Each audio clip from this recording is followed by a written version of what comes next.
Ya, pagi hari ini saya sampaikan tema iman kerajaan. Ya, kita sering dengar iman kerajaan. Saya ambil dari Yohanes 6 ayat 60 berkata, sesudah mendengar semuanya itu banyak dari murid Yesus yang berkata, perkataan ini keras, siapakah yang sanggup mendengarnya? Kita lompat ayat 66. Mulai dari waktu itu banyak murid-muridnya mengundurkan diri dan tidak lagi mengikut dia. Nah, saudara yang dikasihi Tuhan, pagi hari ini kita sama-sama akan belajar mengapa orang-orang ini menganggap perkataan Yesus sebagai perkataan yang keras. Karena mereka menyadari ia sedang memanggil mereka untuk dia tanpa jaminan memperoleh ikan dan roti.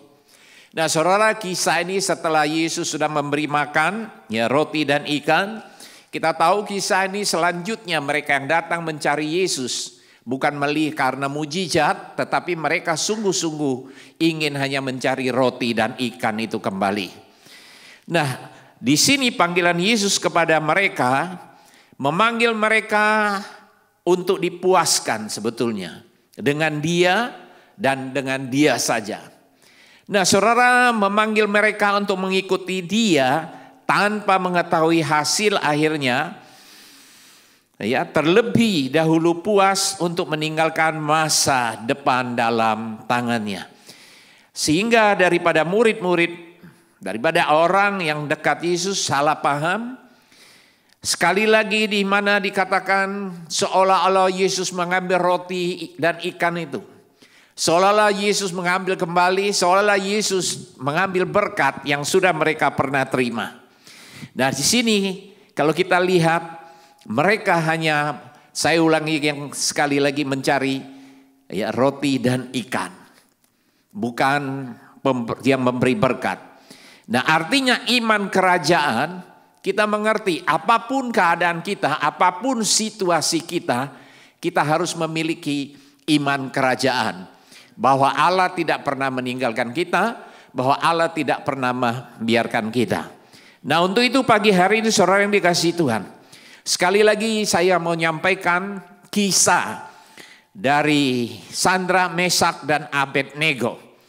Nah, kita lihat inilah artinya iman kerajaan ketiga anak pemuda ini, yang mendemonstrasikan jenis iman ini ketika mereka berdiri di hadapan Raja Nebukadnezar, diancam dengan kematian di dalam perapian yang menyala-nyala karena menolak menaati perintah raja untuk menyembah patung berhala yang telah dibangun.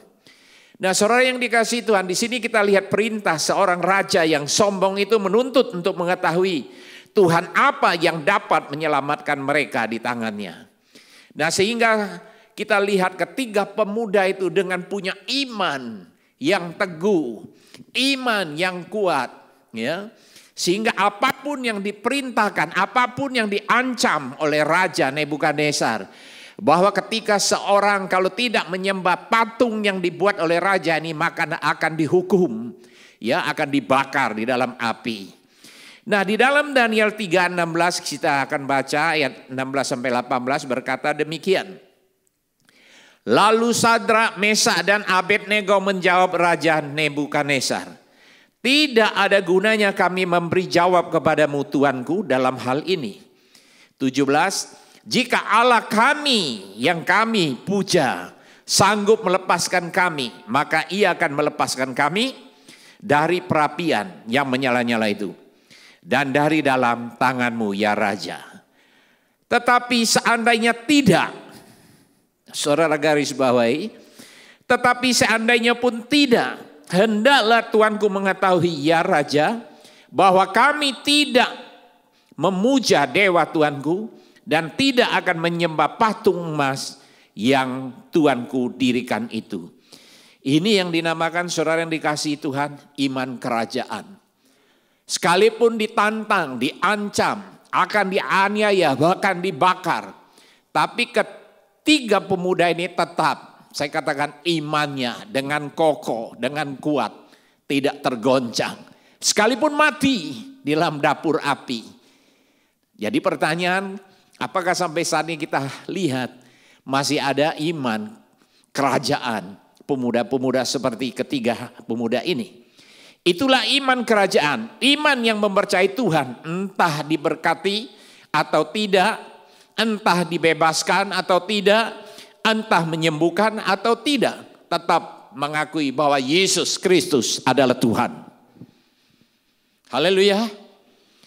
Nah, hari-hari ini orang mencari, yang saya artikan mencari ikan dan roti, atau rosti diisi ikan, ini bukan iman kerajaan, sekalipun itu kelihatan baik. Tapi hari-hari ini Tuhan membawa kita harus lebih. Bukan hanya setiap hari menikmati roti dan ikan, tapi kita lihat bahwa keadaan baik, keadaan yang buruk, itu pun kita tetap memiliki iman. Seperti Ayub. Begitu dia mendapat penderitaan diizinkan Tuhan.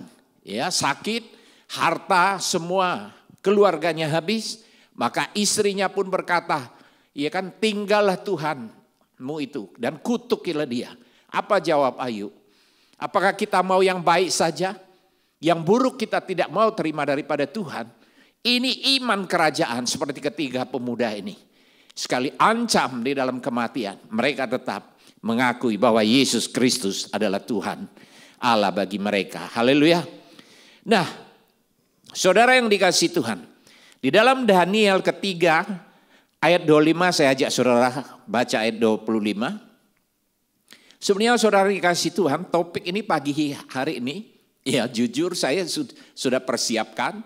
Dan saya berkata lagi, wah ini saya batalin ini seperti ini. Kayaknya tidak tahu kenapa sebelum hari jamnya kayaknya kurang enak. Jadi sehingga saya minta dirubah PowerPoint-nya. Terus malam saya baca, saya nggak tahu digerakkan Roh Kudus untuk mengambil Alkitab. Saya baca dari Daniel 3, saya baca dari atas sampai ke bawah. Wah, dari ayat 25, 26, 27 ini, wah ini yang menggugah hati saya. Tetap kembali kepada topik ini. Ya, kembali kepada topik ini, maka kembali ya dicatat untuk saya sampaikan pagi hari ini. Dan saya percaya ini bukan kebetulan.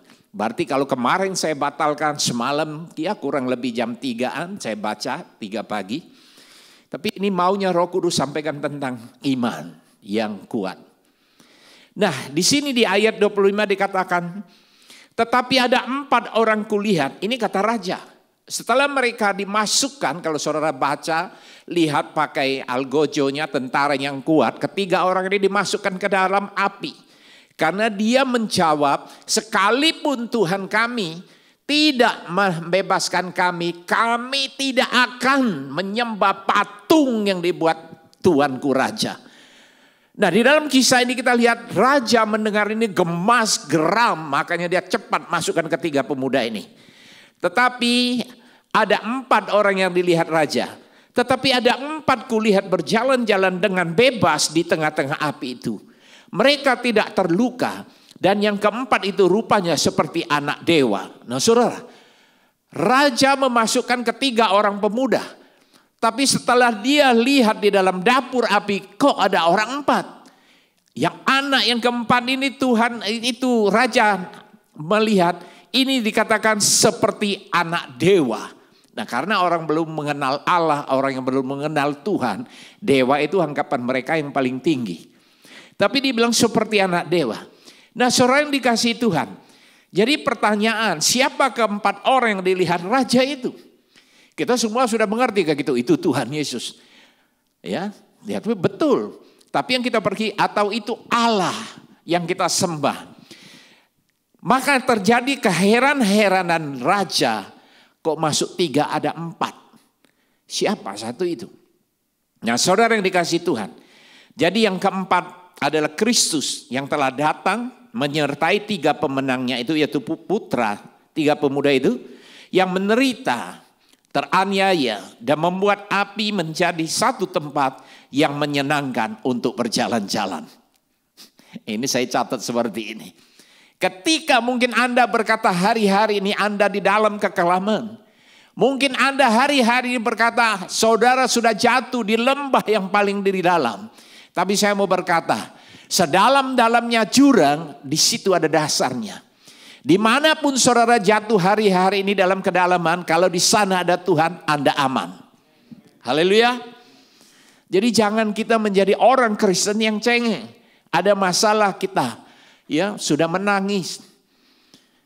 Tetapi ada roti dan ikan kita tertawa. Ini istilahnya iman, roti dan ikan. Nah saudara kita lihat. Maka banyak orang juga, wah Pak Pendeta, kamu tidak tahu hari-hari ini pergumulan saya berat, pergumulan saya, waduh sudah kayaknya air sudah sampai di hidung, napasnya tinggal susah lagi. Bahkan ada istilah berkata seperti nasib kami ini sekarang seperti telur di ujung tanduk. Wah tinggal tembus. Tapi harus saudara ngerti. Sekalipun Anda menjadi telur istilahnya, tapi kalau tanduk itu Tuhan, saudara aman. Haleluya. Berkata Alkitab sering melambangkan tanduk itu adalah keperkasaan Allah. Tanduk itu adalah keperkasaan. Nah kalau tanduk itu melambangkan adanya Tuhan, maka saudara sekalipun di ujung tanduk itu Tuhan, ada aman. Kecuali orang yang menyembah dewa-dewa yang lain, ya memang seperti itulah nasibnya. Untuk itu mari kita percaya apapun keadaan kita. Nah jadi sehingga kita lihat ketiga pemuda pemenang itu tidak perlu meminta Allah untuk melepaskan mereka dari perapian. Kalau saudara kembali baca di ayat ke-7. Mereka tidak meminta untuk melepaskan dirinya. Mereka yakin dengan siyakin-yakinnya.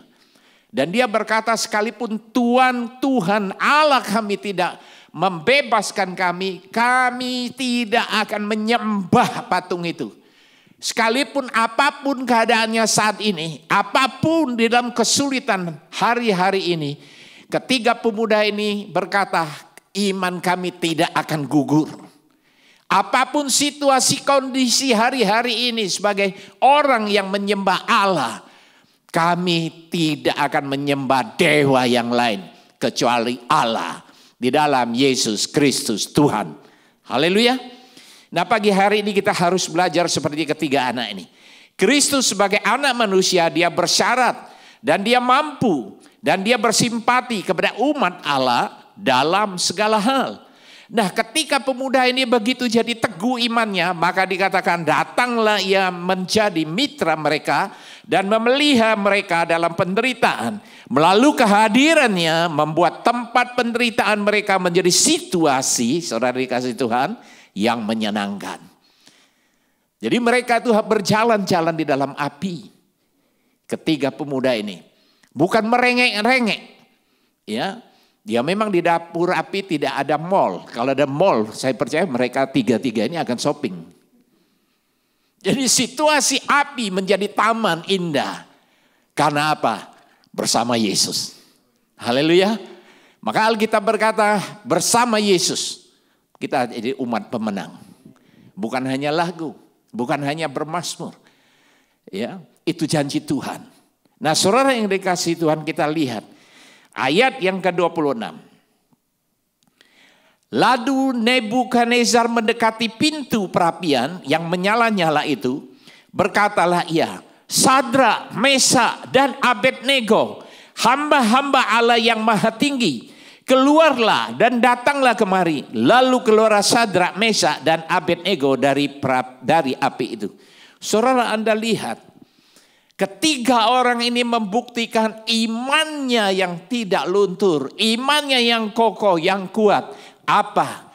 Raja memanggil mereka hamba-hamba Allah yang maha tinggi. Haleluya.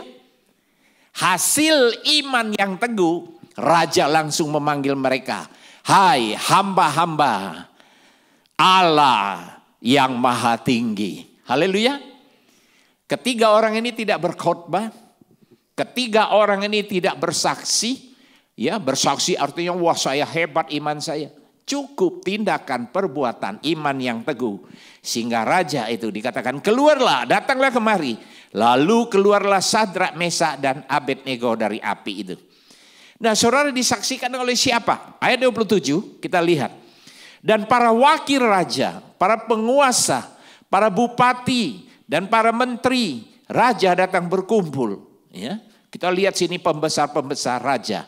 Jadi kalau dilihat sini RT sama lurah yang belum hadir. Nah mereka melihat bahwa tubuh orang-orang ini tidak mempan.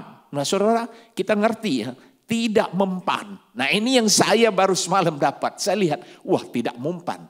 Arti bahasa sehari-harinya kebal. Ya.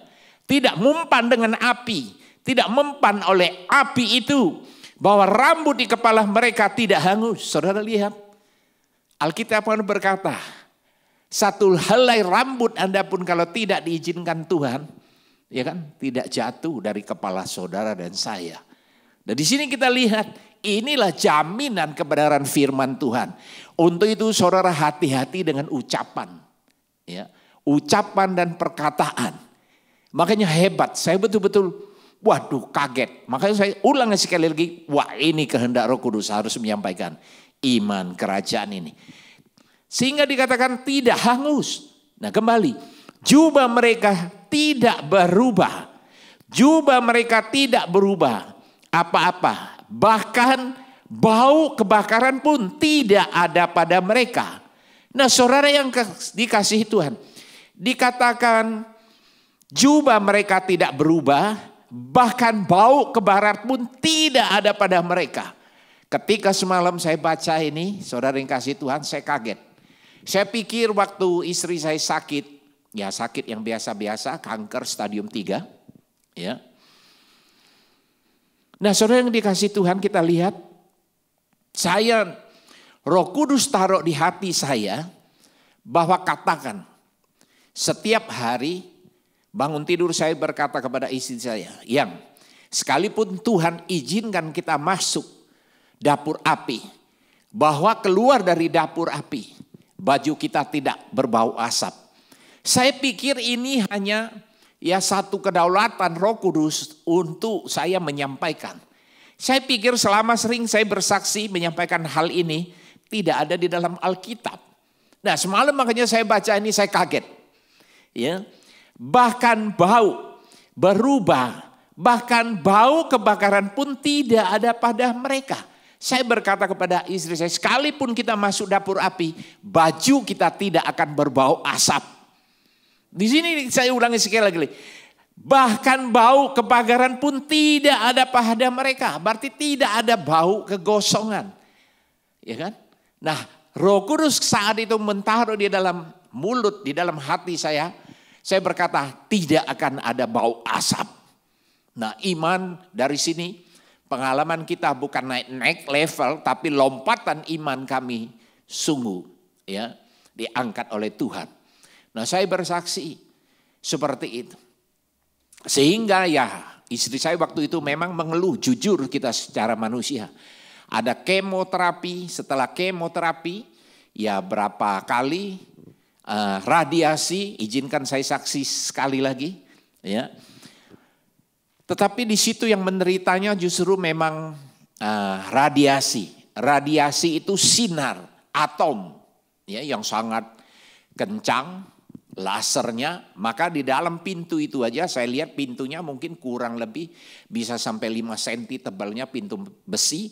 Dan di lorong itu setiap mau kemo orang pun tidak boleh lewat apalagi duduk. Tapi sekalipun itu ada kursi sementara sebelum masuk kita boleh duduk, tapi begitu mau operasi sinar itu harus keluar dari tempat itu. Lorong itu tidak diizinkan lagi ada orang lalu lalang. Karena bisa ada radiasi daripada kemo, radio dari laser atom itu. Sangat kuat. Sehingga karena pada waktu itu istri saya sakit kanker hidung, maka itu harus pakai masker. Diukur, tidak boleh kurus dan tidak boleh gemuk. Kenapa? Karena gemuk, masker topeng itu akan tidak muat, kalau kurus topeng itu akan longgar. Nah ketika laser ini menghantam untuk kanker yang ada di hidung ini, maka saraf yang lain akan ikut terbakar. Nah untuk itu tidak boleh goncang, tidak boleh. Nah saudara lihat di sini. Tapi saya pikir hanya tidak berbau asap itu ya karena penderitaan.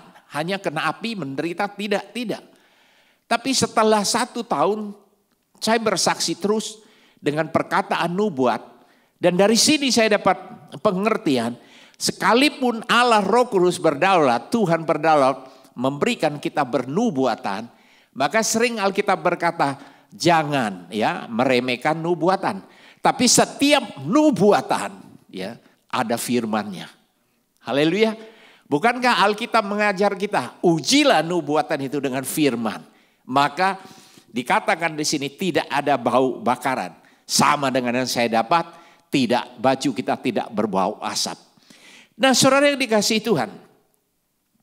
Tetapi nyata-nyata dalam fakta radiasi, setelah itu saya baru mengerti, orang yang diradiasi istri saya 35 kali. Jadi setiap hari. Makanya kita stay di KL sana 2 bulan. Nah, itu ada efek. Waktu ini saya kesaksian sama seorang putranya mengalami kanker. Putra sulungnya lagi satu-satunya meninggal kena kanker. Waduh, saya dengarnya sedih sekali. Dan saya menguatkan dia. Dan saya berkata kami diizinkan Tuhan juga. Nah, waktu saya bersaksi seperti yang dikatakan bahwa sekalipun Tuhan izinkan kami masuk dalam api, bahwa baju kami tidak berbau asap. Tapi sebetulnya bukan fakta baju, tapi fakta orang yang masuk radiasi dimanapun disinari tubuhnya, saudara. Kalau ibu-ibu mengerti, kalau bikin kue ya masuk ke dalam oven, kue itu terlambat angkat, gosong. Jadi seperti itu. Di mana orang yang diradiasi itu, kalau hidung ini pasti muka ini seperti keluar dari oven.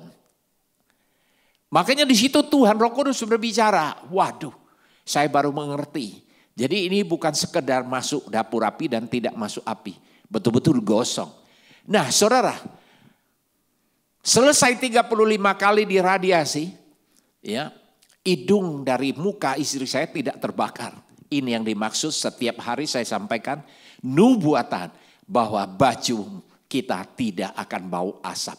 Rupanya Tuhan melindungi dari ujung rambut ya seluruh badan tidak ada yang gosong alias tidak mutung. Bukankah hebat Allah yang kita sembah di dalam Yesus Kristus Tuhan. Haleluya. Beri kemuliaan buat Tuhan. Ya. Untuk itu saya tidak segan-segan untuk menyaksikan sekali lagi kisah ini. Karena dasarnya Alkitab yang kuat. Haleluya.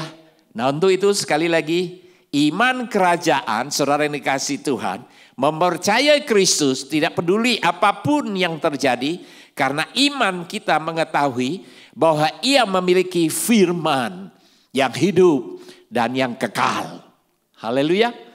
Jadi firman Tuhan ini bukan dongeng. Firman Tuhan yang kita percaya, yang kita pegang, yang kita baca setiap hari itu bukan dongeng, bukan cerita, bukan slogan. Tapi dikatakan baju jubahnya pun tidak ada bau api.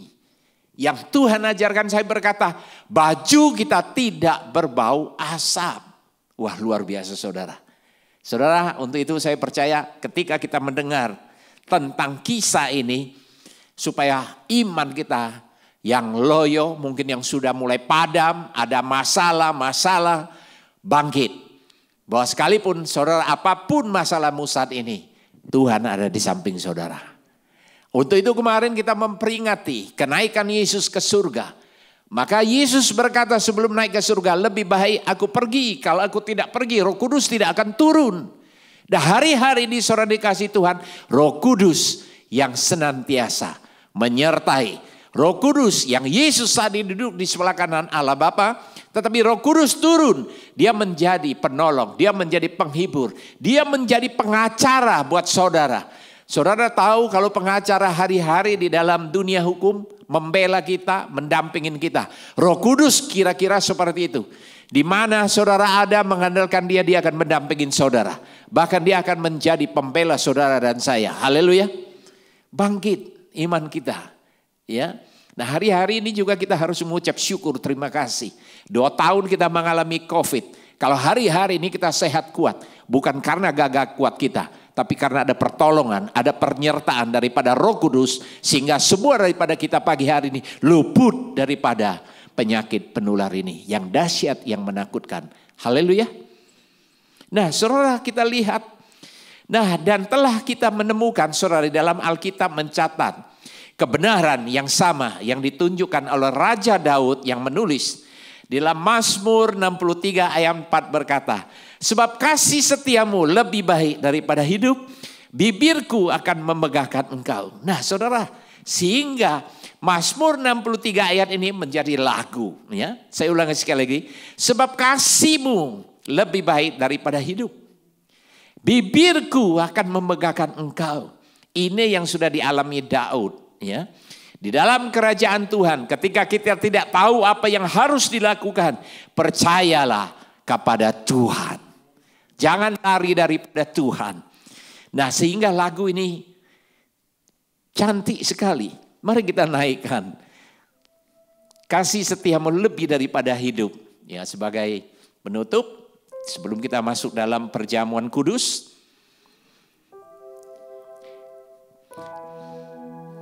Allah, engkau kerinduanku, selalu ku cari wajah-Mu Tuhan, seperti tanah yang kering rindukan air, demikianlah jiwaku rindu Engkau.